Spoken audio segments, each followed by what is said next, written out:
नहीं रघु, इसमें बुनियादी बात तो यह है कि वेस्ट को तो ब्लेम करना बुनियादी तौर पे एक शिकस्त खुरदार मस्क शुदा जहनीत का काम है। मैं कमज़ोर हूँ, आप ताकतवर हैं, तो मुझे अपनी कमज़ोरी पे कंसंट्रेट करना चाहिए, so that you can not abuse my weakness. एक बात। दूसरी बात यह है कि वेस्ट, खासतौर पे अमेरिका की आप बात कर रहे हैं, ये तो वैसे जुमा 8 दिन की बात, आपकी तो सारी तारीख ही इस तरह, आपकी सारी तारीख एक दूसरे की गर्दनें काटने पर मुश्तमिल है। यहाँ मैं एक बात की वजाहत में अक्सर करता हूँ कि भाई जब तारीख को देखो तो बगैर तसुब पे देखो। आप लोग अगर तारीख को मस्त करेंगे, तारीख का कुछ नहीं बिगड़ेगा, वो आपको मस्त कर देगी। बगैर तसुब से देखने का नतीजा ये है कि आप दुरुस्त नताइज पे पहुंचेंगे और फिर शायद आप उसको रेक्टिफाई करने का भी सोच सकें। अगर आप अपनी कजी, अपनी कमजोरी, अपनी गलती, अपने जराइम, अपने गुनाह, अपनी हरकतें, अपनी परफॉर्मेंस ही नहीं मानने को तैयार, उसके इलाज की तो नौबत ही नहीं आएगी। आपकी टोटल हिस्ट्री, ये वेस्ट को गाली देना, वेस्ट को बुरा कहना, वो छोड़ें, वो तो हमारे राइवल्स हैं। मेरे और आपके दरमियान एक मुकाबला चल रहा है जो सदियों पर मुश्तमिल है। तो you are most welcome to do anything you want.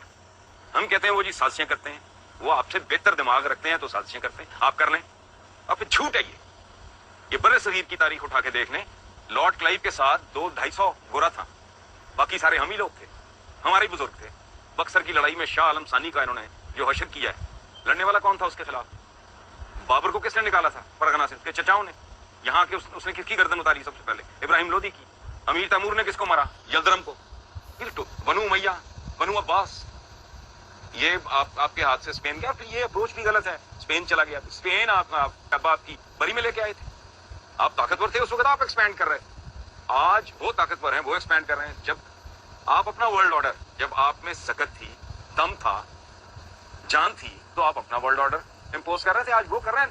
रोना किस बात का? उसको गाली मत दें, अपने गिरेबान में झांकें। हमारे पंजाबी में कहते हैं अपनी मंजी तले डांग फेरो, तो समझ आए। आपकी टोटल तारीख, यलदरम पूरे यूरोप को उसने आगे लगाया हुआ था। अमीर तैमूर साहब जहां से रवाना होते हैं जाके उसका सत्यानाश कर देते हैं।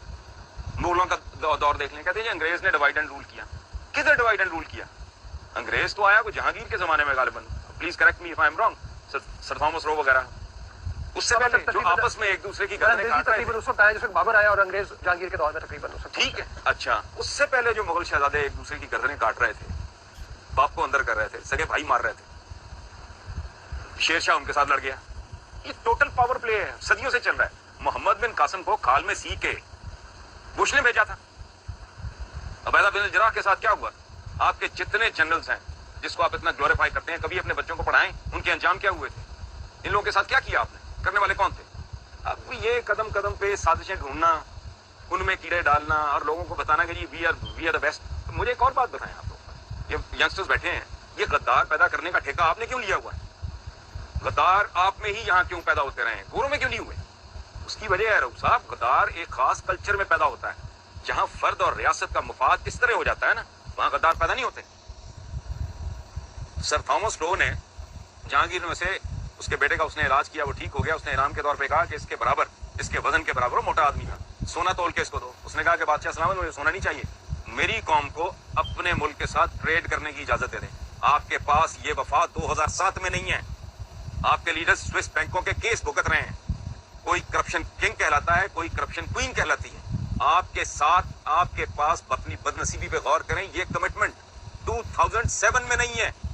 जो गोरे के पास, चूंकि मैग्ना कार्टा के बाद उन्हें ये एहसास उनके अंदर जन्म लेने लगा था कि मेरा और मेरे मुल्क का, मेरी स्टेट का मुफाद, तो ये इस तरह की बात है। जब एक छोटा सा सवाल यहाँ पे और पूछूं, चूंकि बुनियादी तौर पे जिस तरफ हमें चलना है, हम आज की बात करें, मादी के सबक जो है उसे हमें सीखना चाहिए, लेकिन क्या कोई ऐसी सूरत हाल हो सकती है, इस वक्त 3 मकतबे फिक्र के लोग हमारे पास मौजूद हैं, कोई एक चीज के ऊपर हम इत्तेफाक कर लें? क्या ऐसी कोई सूरत हाल नजर आती है कि बाहर को हम जो, क्योंकि देखिए ना पूरी दुनिया हमारी तरफ देख रही है, सारी दुनिया में इस वक्त मलून और मतून जो है वो मुसलमान है, वजह से, लेकिन कोई फ्यूचर में कुछ सूरत नजर आती है कि शायद हम तालीम हासिल करें, हम इंसान की रऊफ साहब, जहां आज इंसान खड़ा है, इसमें आपकी कंट्रीब्यूशन क्या है?